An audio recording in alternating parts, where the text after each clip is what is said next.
welcome back. He's back, our resident raconteur, leading another community conversation. The one man who's out in every part of the community, seems to know just about everybody in town.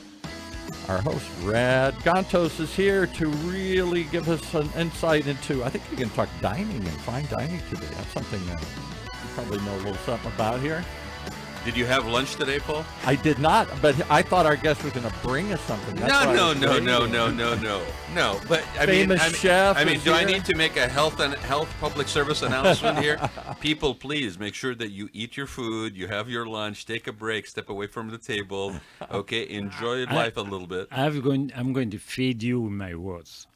Even more valuable than your cuisine. I mean, heck, if I knew that was what was going to be on the menu, I wouldn't have had lunch earlier. You have one of the legendary chefs here in Orange County. Introduce him. The goat himself. The goat, the greatest of all times. Right? Absolutely.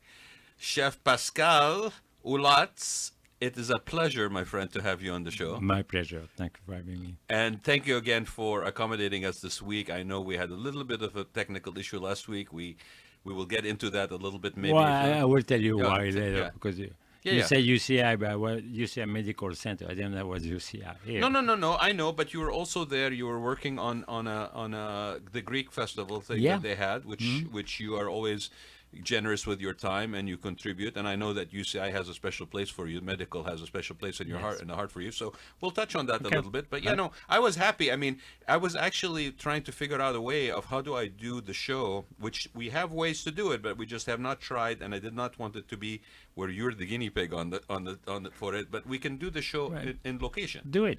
In location. Show it. So okay, well we'll do it because I was already told by Chef Pascal that.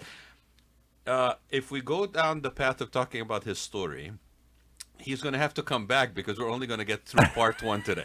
Okay? Correct. So settle in your chairs, get comfortable. We're going to just start the journey here. And we're going to have a new date.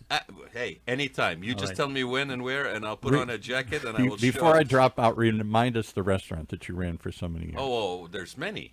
The original one was Bristol, Pascal on Bristol Street in Newport Beach. That's what I remember. Yes. This is where I really developed my connection with Orange County. Yeah, and actually, I did not know you at the time, but I appreciated your food and your location when I was at the Interior Designers Institute of Bison. Oh, yeah. And I would escape to go there because before I came to the United States in '85, I had spent 4 years in Switzerland. And for my first undergraduate. And so for me, when I wanted to get a little bit of, continental finesse or a little bit of kind of quality of life, different a little bit. And Orange County has come a long ways, but at that point, there were not a lot of places I could get that. There was a wasteland of good food. It was a culinary wasteland. It was a wasteland. Yes, absolutely. And so you came a little bit before I did, right? When did you come to Orange County? 1984. Okay, so like just a year before I came. Mm-hmm. And how was it? Like, take us back in time a little bit, Chef. Well, I was kind of shocked, to see how people dine out, and the main restaurants that were popular were continental cuisine. Okay. And I always joke about say, from which continent? So I tried those restaurants actually, the leather booth and the very dark thing like that, but the food was always the same everywhere, table side, Caesar salad, thing like that. I said I can do better. Yeah. And I decided to open a real French restaurant, but more on a, not casual, but more open. I didn't want dark room. I didn't want leather booth. I wanted to have beautiful paint. We even paint the walls. They were white walls. We paint floors, painting, and we fill up with flowers. And I brought up my cuisine. And my cuisine is influenced from different areas of my culinary journey. Yeah. So a lot of people know, especially local people, they know about you as far as being a goat in Orange County, but you have an interesting background as far as how you got to be involved in cooking, right? I mean, it's something that you saw at home. You were involved in your. Of course, no. When I was 10 years old, my mother taught me how to make a mayonnaise with a spoon. And everywhere we're going to a friend's dinner, I was in charge of the mayonnaise. That was my first job. And then after that, I thought mayonnaise comes from a jar. Paul, turn your mic off, please. You make mayonnaise? Oh, my goodness. You know, I have some choice French words for you, but I will save them for later. Yeah. So, and then after that, when I turned 14, 15, my mother said, "You're not going to stay 2 months on your summer vacation at home. You need to do something." So she found me a job in a restaurant in Rouen, my hometown in Normandy. Okay. And a restaurant called La Couronne, with the oldest European open non-stop since, I think, the 18th century. Wow. Amazing. And it was actually a house stop. You know, when they used to have horses, they stopped there, and then they people they didn't feed the horse. Like a carriage. They didn't feed the horse, but they were feeding the people. Yeah. And then so it's called La Couronne, and actually I worked there, and quickly they gave me a position and in a kitchen, because I guess I had a lot of talent. And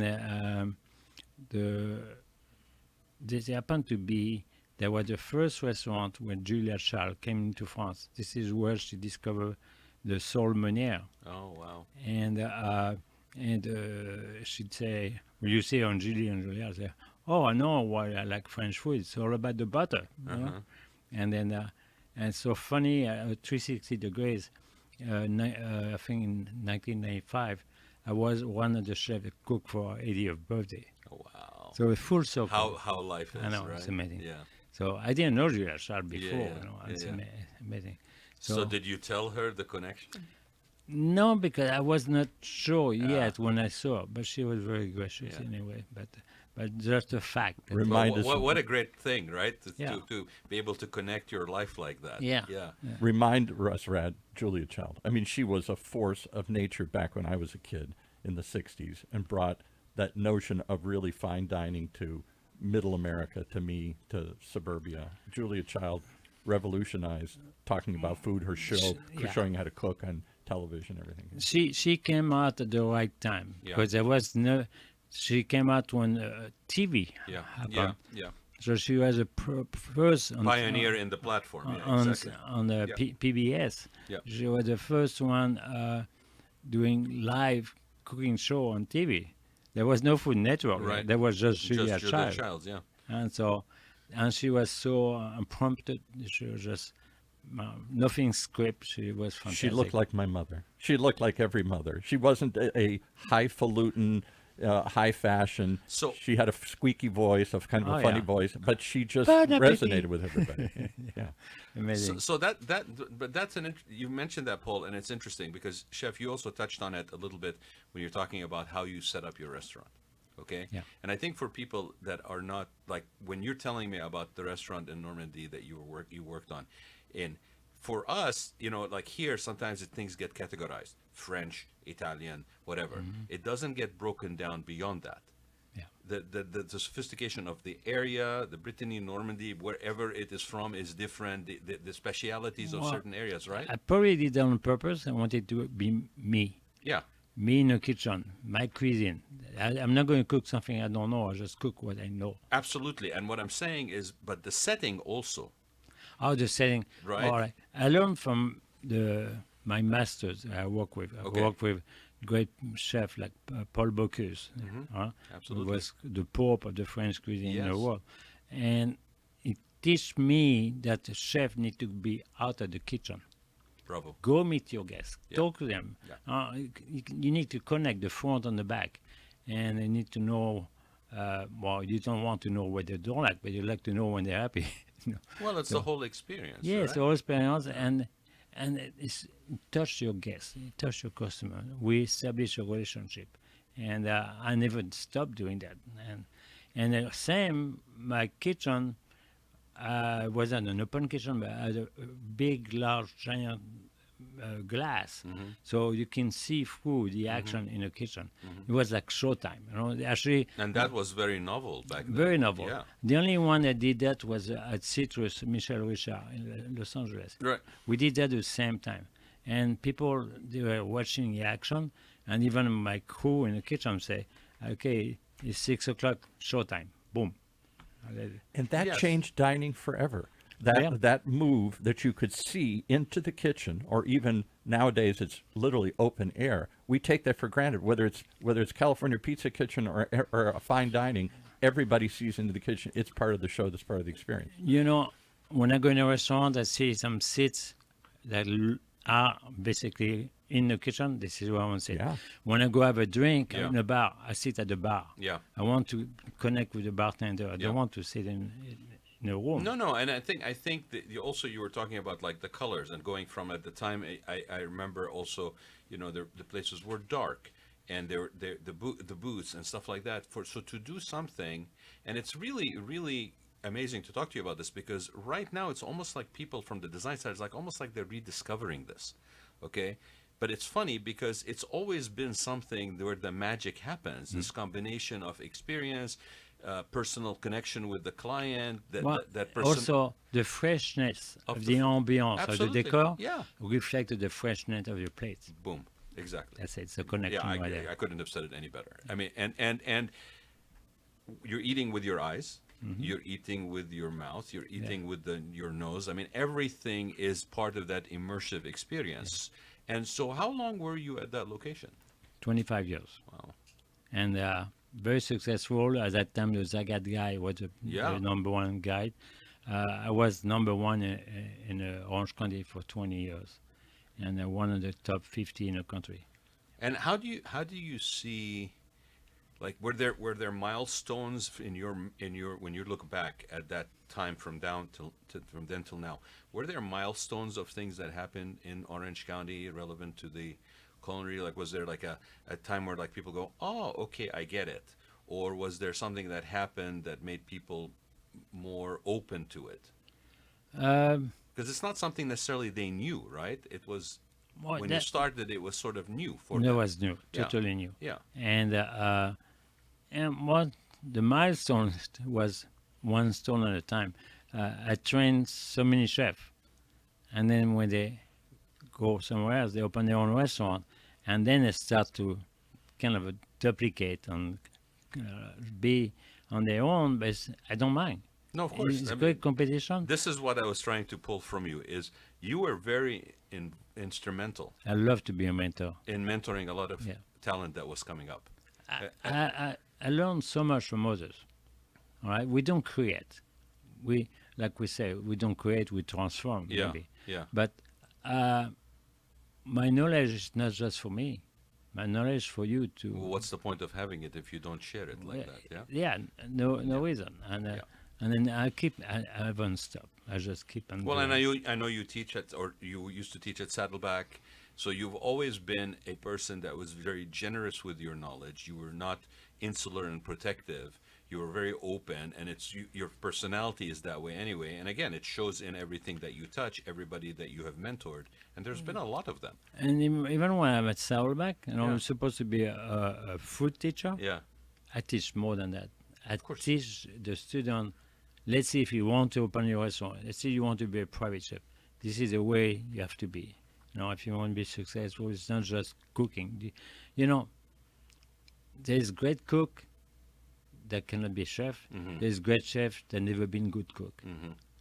And so you have to find your personality, and really you have to show confidence, and the people that you serve will really appreciate that. Was it hard when you first started to build the team around you locally?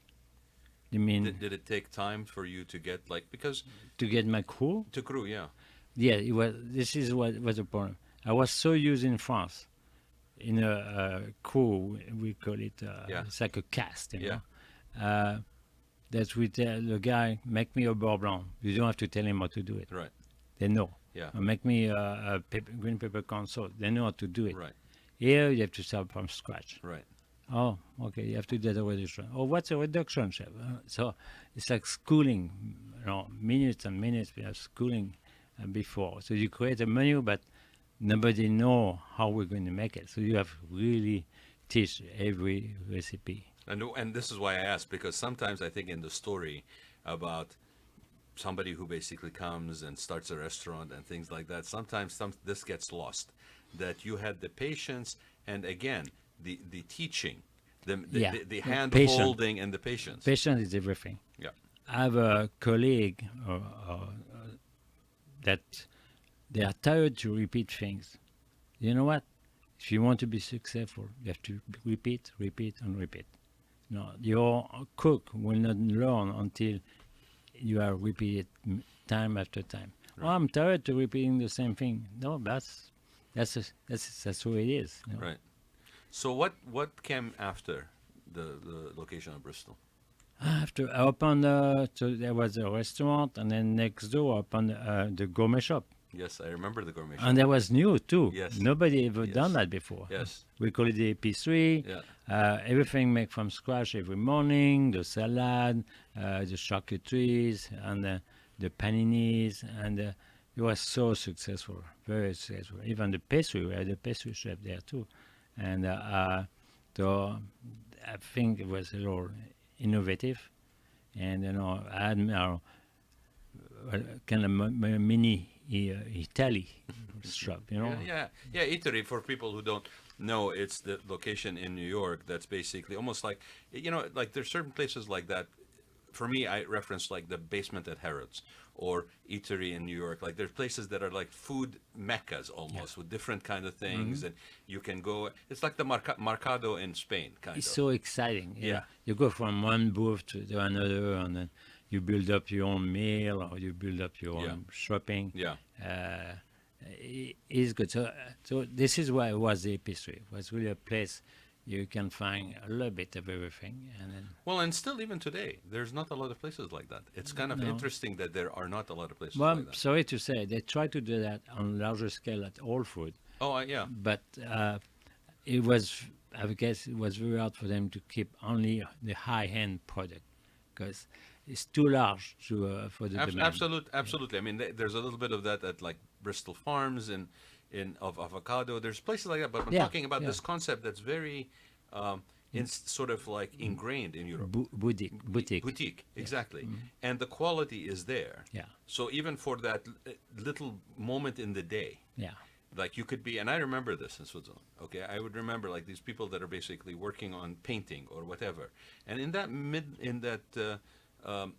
lunch, they would basically, for a moment, escape what they were doing through the meal that they were having. They were excited. So I'm going to have my lentil salad today at Pascal. Exactly. I'm going to have my grilled ham and cheese panini. And my lamb sandwich in a walnut bread. Those things. So these people, they had their own dish. Do people still tell you when they meet you, oh, I remember da da da da? Oh, yeah. Of course. All the time, probably. Talking about remembering. Right now, I'm working as people try to remember the meals of their youth that mother or grandmother they used to cook. Yeah. Because we still remember. It's in your head. So if you think of it very specifically, the taste will come back to your mouth. So I'm trying to have chefs to put 2 of their meals of the past, from their youth, on their menu, so that's going to connect with the audience too, and the audience say, "Oh yeah, my mother used to make a great meatloaf, or great chicken pie," and that's what I want. So I will spare you. My mother, God rest her soul, she ruined me in a few things. Okay. And I wish I had taken more energy and I suggest this along your line of thinking. Anybody who has that, take the time with your mother and actually learn how to cook those meals, because when they're gone, you will miss that on every deep level. I cannot eat falafel anywhere. Falafel? I cannot eat them anywhere. Oh yeah, I have a good place Because for you. my mother's falafel were crispy on the outside, golden, That's supposed to be. soft on the inside, airy. Yeah. And if I go and I basically get something that looks like a hockey puck, okay, I immediately like you I'm just and you choke on yeah, it. so I don't even try. You know the other thing, you'll appreciate this. You know the other thing that I cannot stand, and I don't understand what happened when it came across the Atlantic. There's only a few places that I can get an actual cappuccino, and not a café au lait. Well, I will make you a cappuccino. No, I what I'm saying is I know. there are things like that. Like It's a big difference. People think the same. absolutely. It's coffee and milk. No, It's no. foam only. It's foam only. It's dry. You have no idea. You made my day. Okay, Like it's the- not in my head only. It's like a macchiato. Yes. It's dry on top of an Yes, espresso. yes. I love Yeah, macchiatos. yes, but there's okay. So here I have Chef Pascal here, and we're telling the world a cappuccino does not have.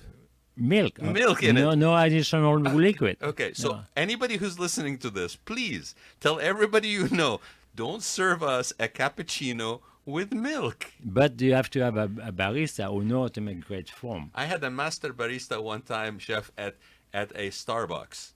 And I said, oh my God, I'm in good hands. Finally, this is a master barista. It said master barista on his shirt, right? I ordered a cappuccino. I even ordered it dry. I ended up with milk. And you know how you know that you have no cappuccino and you have a latte? You don't even have to taste it. You take the cup and you go like this. And if it feels like it's a weight that you should have left at the gym, that is a latte and not a cappuccino. Yeah. Right? That's why I hate to say brand, but these big coffee houses, Yeah. they're not coffee houses. No, it's they're not. milk houses. Yeah. It's all about milk. Yeah. I don't know how much gallon of milk they Yeah. use a day. Yeah. So I want to go for coffee. I don't go there for a glass of milk. And So you'll make me a cappuccino, Oh, yeah. and I'll make you my mother's Turkish coffee. all right, sounds good. But I'll make a cappuccino with my own brand of coffee. Absolutely fine. So Yes. good. Yes, I can't wait. I have not had your brand of coffee yet. Okay. Paul, you keep signaling. What's up? He talked about having to train his staff. I wonder if he had to train his customers. And I'll give you a little background. Very good question. Yeah. Because Okay. I was in the 90s, early 90s, a freelance restaurant writer for the Riverside Press Enterprise. And my job was to go cover fine dining, find fun places. In Riverside? No, in Orange County for them, for that paper. Okay, that was a let's not go hard. there. No disrespect to Riverside, I but got if it. you thought Orange County was So I struggling. would struggle to find cool places, and I remember talking to a chef. I won't tell you which one, who had a cool place in Orange County, and was thinking of opening a second one in suburbia. Now we're at South Orange County, where I live, and they said, "I don't think they would appreciate it. I don't think they'll buy it. I don't think they'll eat here. They don't have a sophisticated palate. They have fast food palates in Orange County. We're suburban fast food eaters." So did you have to train your customers? what was that like? Yeah, I did, but not aggressively. I didn't want to tell them or make them feel they don't know it. Say, try this, and then say, wow, I didn't know that's. It could be so good. I didn't know the steak tartare is that good. I mean, yeah. I didn't know that braised fish, piece of fish, is braised because all I do with fish is grill it. Mm-hmm. I mean, so don't take the customers. Don't treat them as ignorant. You're there to teach them as well. And I say, oh, you don't know anything about French food. No, enjoy, try it, and I will tell you how I made it. Yeah, I think again, it's a reflection of your personality. I mean, you are a friendly person. You're a positive person. You are looking at people, and you're basically your motivation is to invite them. I want to to make this people. experience. I want to make people happy. And make them That's happy. my goal. Yeah. Always. Oh, talking about back to the recipes. Yeah. I really encourage everybody. Do it now. Take notes of the recipes. Yeah. Your mother and grandmother have recipe cards. Don't lose them. Mm-hmm. That's perfect thing that you can pass from generation to generation, yeah. Very important. Yeah. And sometimes you say, "Oh, my mother wasn't a great cook." Doesn't matter. There's always food that your mother's made that you like, even if it was not great. Well, and they made it with love, and they made it for you when Yeah. you needed that love and that comfort. Yeah. Yeah, absolutely. Sadly, people go to restaurants who are not good, but there's always people that cater for it, and because well, they like the taste of it, so that's fine. So I have to ask you, what's your two meals? What's your two recipes from your mother? My mother used to make thing of pot-au-feu. Which is? Pot-au-feu is it's like from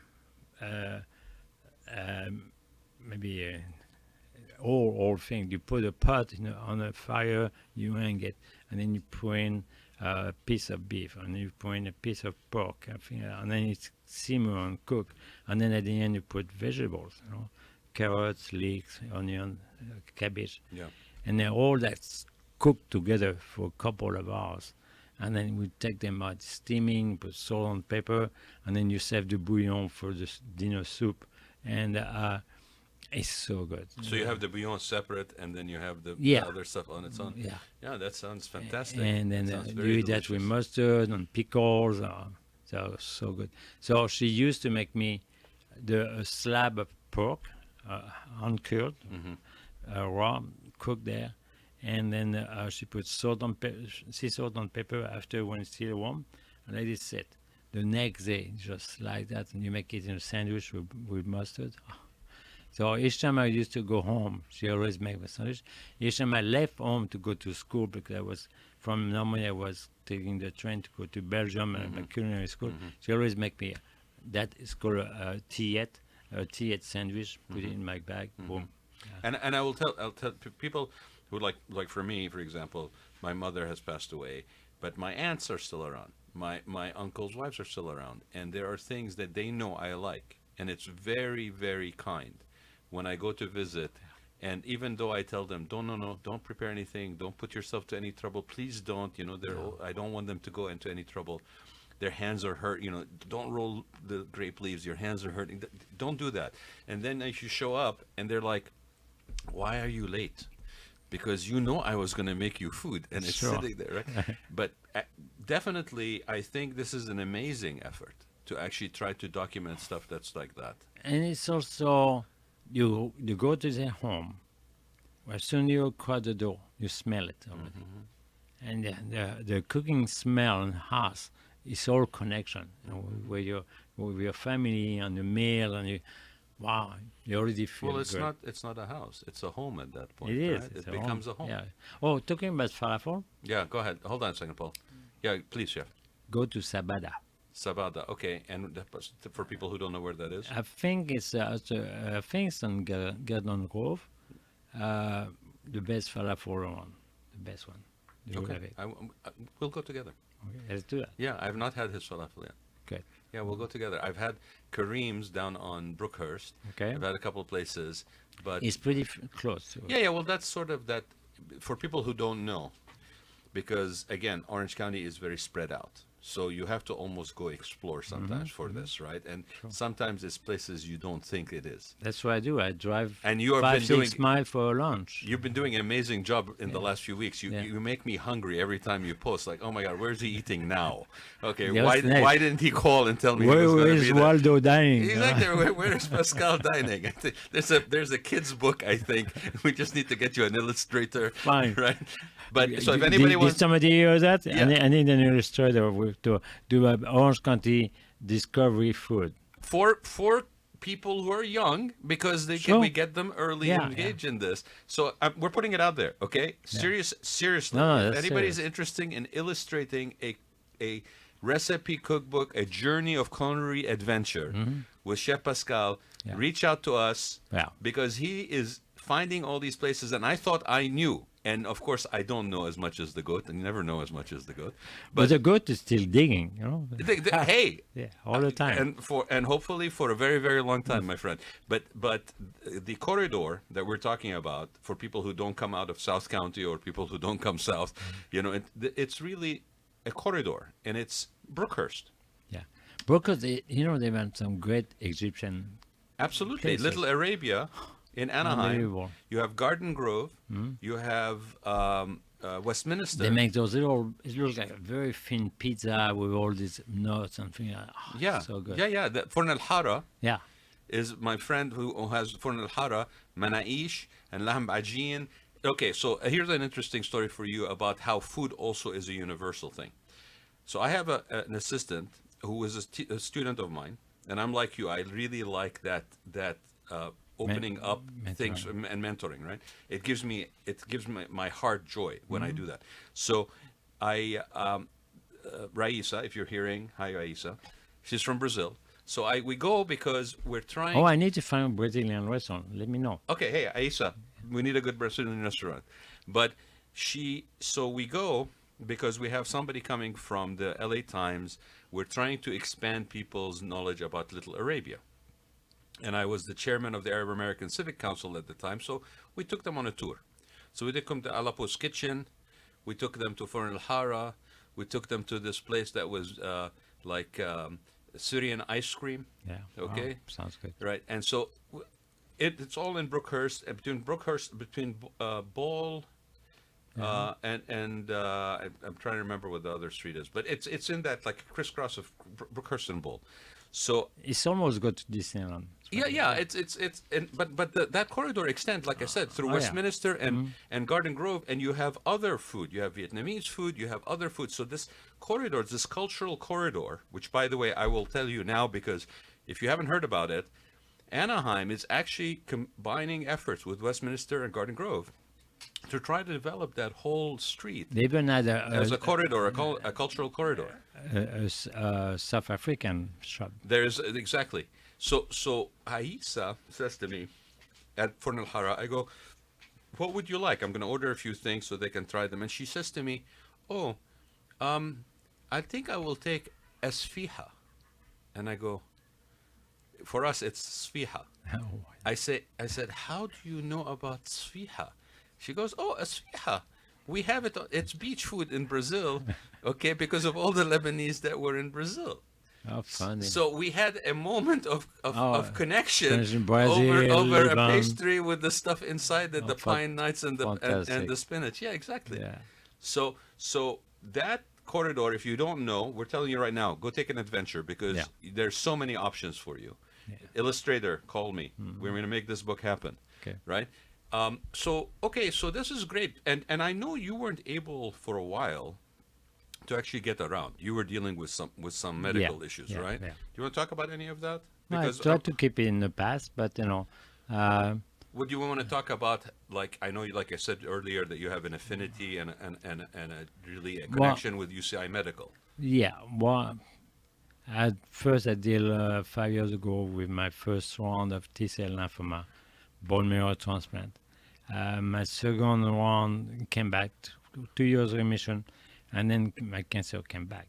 And so I'm going to be emotional. And it was really just cut you off. Yeah. And then they say, oh, you cannot do your own stem cell because you can do it only once. Now you need to find your donor. Mm-hmm. And so I said, do you have any sibling? And well, my brother say I can do it. I said, oh, he's too old. So my brother hates that when I tell him, you're too old to give me your stem cell. And fortunately, and happy me, my oldest daughter gave it to me. But she lives in France. Yeah. But the miracle of medicine now is a progress unbelievable. She was able to get our stem cells out, and they ship them overnight to me at UCI. It's amazing. Yeah, it was fabulous. Amazing. So when you sitting down in your hospital bed and you see that bag there, say, "Oh, it's my daughter." I mean, yeah, of course you're emotional. I mean, I'm sorry. I wanted you to basically share that because it's a wonderful story. Yeah. It's a big recognition of her too, Totally. and for your connection with her. So, Totally. yeah. Yeah. So I know you don't like to dwell on stuff, and you're a positive person, and you're always happy, and you want to make people happy. So now that you are basically able to get around, Well, I even made my nurses happy. you made your nurses happy. Are we that kind of show, Paul? Can we talk about how I don't know Pascal about that. made Come his on, nurses happy? I often have a French chef in the bed. You know what? Please, s'il vous plaît, go ahead, continue.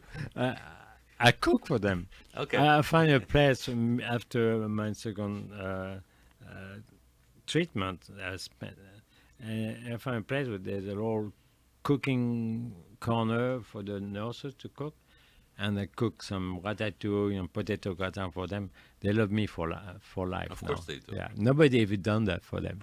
And so as a payback, this is why I was at the Greek festival. Yeah. I was the only non worker from UCI serving the other workers as a volunteer. Yeah. And I was elbow to elbow with the CEO of UCI Medical Center, who is an unbelievable man. And we were so happy just serving people. It was very, very special. Yeah. No, It's a payback.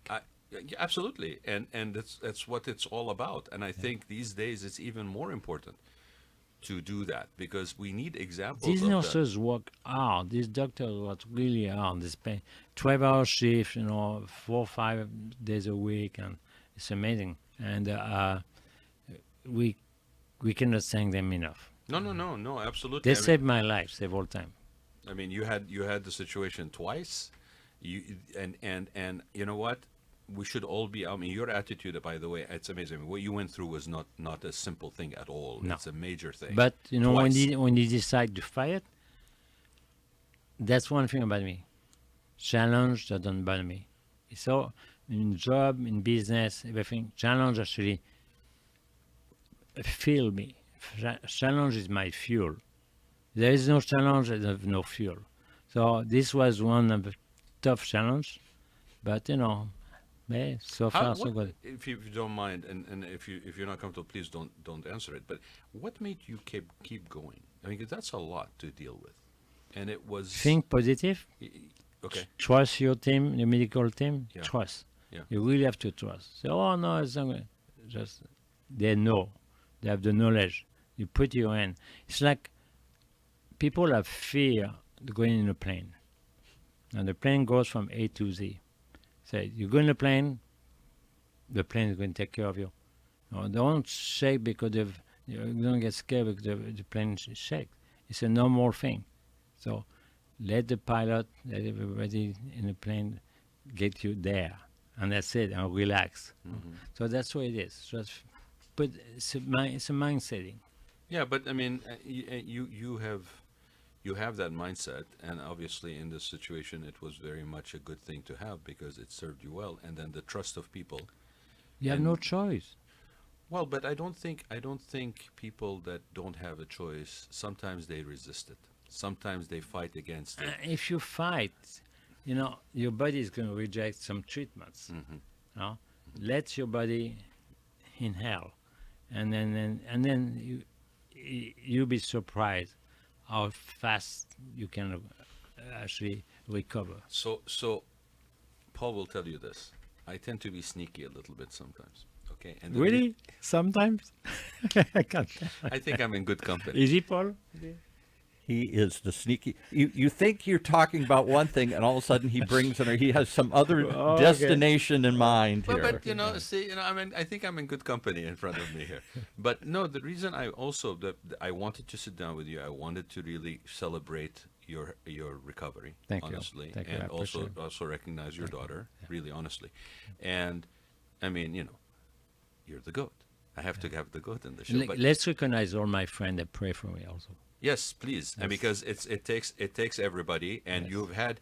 But I think also it's a good point you bring up is the reason why you had that is because you lived your life in a way that basically brought that out of people and basically made them highlight that side of them versus go down in maybe a darker side. And then when you needed it, they were there for you just Yeah. like you were there for them. I have to tell you, a lot of people bash Facebook, right? I have a large network on Facebook. I know probably 80% of the people that saying they friend me. And that was my support. And this is why I inform them of my situation, or not day by day, but the people want to know. Right. Okay, when you get better, figure that they lack because they give them hope. If something happens like that in their family, there is hope. I want to tell them, okay, I'm better. Yeah. Okay, I'm cured. Yeah. Okay, and So it's very important people get informed. Well, and it helps them, like you said, maybe deal with something they're dealing with, because they Yeah. see something positive versus everything around them is negative. So the reason why I said I was a little bit sneaky is because I wanted you on the show for another reason. I wanted you on the show because you are a positive person that sees the best, and you want people to be happy, and your happiness is based on how you live that. And this day and age, we have so much of the other side I know. It's sad. that it's important to remember that we have a choice, that even in the case where you are dealing with a very bad situation medically, not once, but twice, and you're basically, the second time is you're having something transported overnight from France in order to make that happen. And the dependency on the people around you that you have to trust, but you trust willingly with your open heart to receive, right? And that mimics. When I look around me and I see people in a got you moment, and all they want to do is tear people down, and they want to look at only the negative, it is important to remember that it is a choice. But if you share that kind of attitude, then you become depressed. Absolutely. And or you start reflecting that, because now that's, honestly, it's what you're eating. Yeah, I hate depressed. I really, hopefully people can learn how to not depress and just pull out the positive. Yeah, because life happens, things happen. Yeah. But you have to have that, exercise that muscle of being happy, Yeah. of being happy for other people. There's a lot of sadness Yeah. more around Yeah, us. there's a lot of loneliness. There's a lot Sadness, of sadness. inequality, judgment. So, but try to pull out the best of it. You know, Paul is signaling for me that we are out of time, but this is only the end of part one. So we'll have Chef Pascal back again. I really appreciate you coming in, Oh, my thank friend. you. Really my pleasure. I'm so happy you let me share my part of my life. You are welcome all the time. Thank you. And we will do this again. And I want to see you. Let's go grab a couple of meals Sounds good. together. And if anybody has any questions, please reach out to us. If you have any questions for Chef Pascal, he is on Facebook. He's Check out my Facebook he's page. very approachable. Pascal Olhats. You are continuing to be active. I will just end with one thing. You shared with me that you're putting a group together of a bunch of people. You're setting up a new association, It's Orange County Chef Network. Orange County Chef Network. So you have heard it here, and yeah, it's a real joy, man. It really is a lot of joy to have you, mon ami, on the Thank show. you. Seriously. And I keep it going and will never end. No, we don't want you to go anywhere.